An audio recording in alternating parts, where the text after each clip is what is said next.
Hey kids, and welcome to Papa's Bible Stories. For each episode, I pick a Bible story to talk to my kids about. I have a beautiful son, Jacob, who is 10, and a beautiful daughter, Leah, who is 7. And these stories are for them. But even though these stories are for my kids, Jacob, Leah, and I would love it if you decided to join us. So what do you say? Let's get started.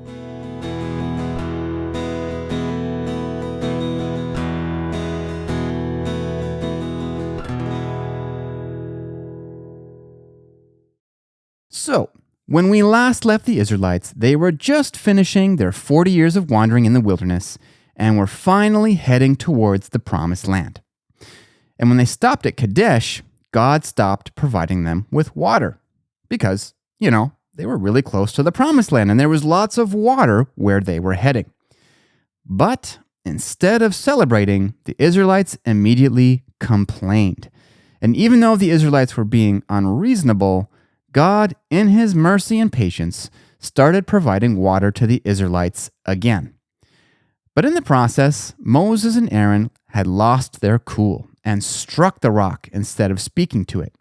And God punished them by banishing Moses and Aaron from the promised land.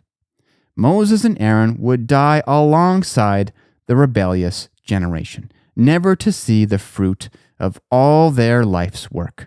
It was a bitter pill to swallow.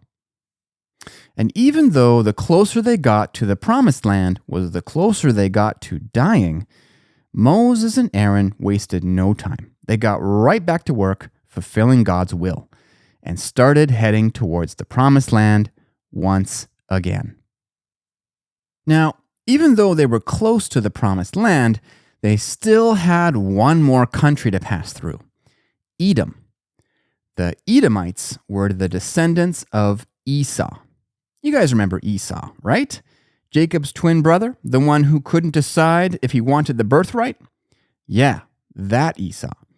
So, because the Edomites were the descendants of Esau and the Israelites were the descendants of Jacob, this meant that the two nations were related. And kind of naturally, you'd expect that the two nations would be friendly with each other. And so, Moses excitedly sent messengers to the king of Edom and said, "Please let us pass through your country. We will not pass through fields or vineyards, nor will we drink water from wells. We will go along the king's highway. We will not turn aside to the right hand or to the left until we have passed through your territory." Moses was making a very friendly but very respectful request of the king of Edom. "Please let us pass through your country. We won't go anywhere but the main road. We won't touch anything. We just need to go through your land on our way to Canaan." After getting Moses' friendly message, the king of Edom immediately responded to Moses with a very short message, which said, "You shall not pass through my land, lest I come out against you with the sword." Well, that wasn't a very friendly message. Maybe we won't be going through Edom after all. But then it dawned on them that if they couldn't go through Edom, well, then they had a very long trip ahead of them. They'd have to go around Edom and go through two other countries, Moab and Ammon, who were likely to be even more unfriendly than the Edomites. And then they'd have to somehow cross the Jordan River. This was not something that anyone wanted to do. So the Israelites sent another message to Edom, basically saying the same thing, and making sure to be super clear that they would definitely stay on the highway. They would even pay for their water. But the answer was the same. You shall not pass through. And just in case the Israelites got any ideas, the Edomites sent an army to their border. There was no question Israel was not welcome in Edom. Now, the Israelites might have decided to ignore the king and force their way into Edom anyways. I mean, they had known for a long time that they were going to have to fight the people who lived in the promised land. But God had already made it clear to the Israelites that they were not to do this, saying, "Do not meddle with them, for I will not give you any of their land, no, not so much as one footstep, because I have given Mount Seir to Esau as a possession." And the whole situation was really unfortunate, kidzos, because God had originally wanted the Israelites to go through Edom. Do you remember that God had given them instructions to buy food and water from the Edomites just before turning the water off at Kadesh? Yeah, so that meant that God had planned for them to go through Edom. And as it turns out, it seems that when the Israelites had first arrived at Kadesh, that the Edomites had been so scared of them that they would have let them go through no problem. But somehow in the time that it took the Israelites to complain about the water, it seems that this was all the time that the Edomites needed to get their nerve back. And now they were ready to fight. So, while God had given the Israelites the water that they had complained about, they would pay dearly for it. And now they had a long, dangerous journey ahead of them before they could enter the promised land. It would have been so much easier if the Israelites had just trusted in God and moved forward right away. But now, because they'd been so quick to doubt and so quick to complain, they would have to deal with the long journey around Edom. And with sadness in their hearts, the Israelites turned and headed back in the direction that they'd come. But unfortunately, the sadness wouldn't end there. As the Israelites began to go around Edom, their first stop was a place called Mount Hor. And this mountain would be the final resting place of our good friend Aaron. And as the Israelites approached the mountain, God said to Moses and Aaron, "Take Aaron and Eleazar his son, and bring them up to Mount Hor, and strip Aaron of his garments, and put them on Eleazar his son. For Aaron shall be gathered to his people, and die there." Now, both Moses and Aaron knew that they weren't going to be living too much longer. But regardless, I'm sure that this announcement about Aaron caught them off guard. Moses and Aaron were brothers and had been partners in leading the Israelites for 40 long years. They had stood side by side in this challenging, frustrating, and thankless work. But now, the two were to be separated, and Moses would have to move on without him. And as the Israelites set up camp at the base of Mount Hor, without saying anything to anyone, Moses, Aaron, and Eleazar began their climb. Moses and Aaron were old men, and I'm sure that they took their time climbing that mountain.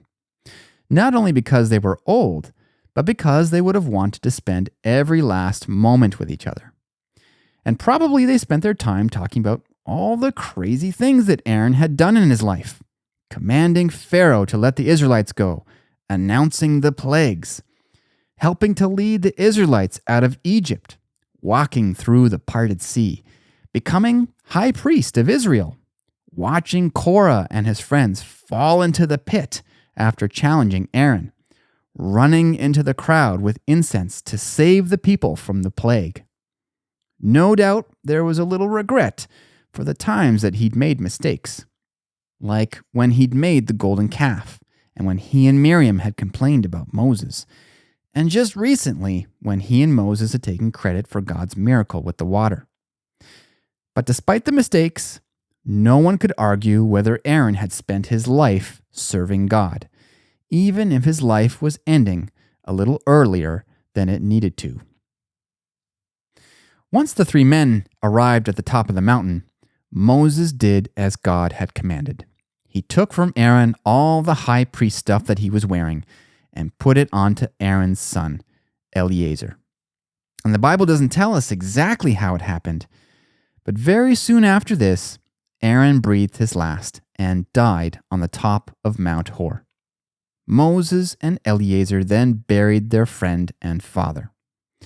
And as they came back down the mountain, The Israelites camping at the bottom noticed that 3 men had gone up the mountain, but only 2 men were coming back down the mountain. Where was Aaron? When a sad Moses shared with the Israelites what had happened, the Bible says that when all the congregation saw that Aaron was dead, all the house of Israel mourned for Aaron 30 days. Aaron was well loved by the Israelites.